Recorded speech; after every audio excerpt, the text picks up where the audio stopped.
Les nouveaux membres du centre ougandais de la faune sont tous seuls aujourd'hui. Ce zoo local vient d'ajouter ces 2 tigres à sa liste de pensionnaires et ils espèrent que ces félins aideront à attirer plus de locaux pour une visite. Avec cela, nous encourageons les Ougandais à sortir de chez eux et à venir visiter le centre de la faune, car maintenant il est ouvert au public, surtout pour les familles.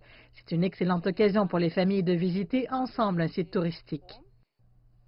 Ce n'est pas seulement le zoo local. Les attractions touristiques de l'Ouganda comprennent les gorilles de la forêt impénétrable de Bwindi dans la partie la plus humide du pays. Et dans les grands parcs nationaux du pays, on peut croiser des lions, des léopards, des éléphants et des buffles. Mais les touristes internationaux ont cessé de venir lorsque la pandémie de COVID-19 a frappé l'Ouganda en mars. Et les recettes annuelles devraient chuter considérablement.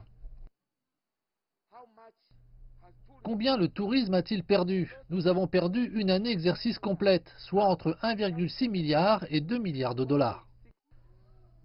L'Ouganda reçoit environ 1,8 million de touristes par an dans ses parcs et sites touristiques. Environ 500 000 d'entre eux sont des touristes locaux. Avec le nombre de touristes étrangers qui arrivent dans le pays en pleine chute, les autorités comptent maintenant sur les Ougandais pour visiter leur propre parc pour compenser une partie de la différence de revenus. Parmi toutes les leçons que nous avons tirées de cette pandémie, il y a le fait que nous ne devrions plus mettre nos œufs dans le même panier, en nous concentrant sur les visiteurs internationaux.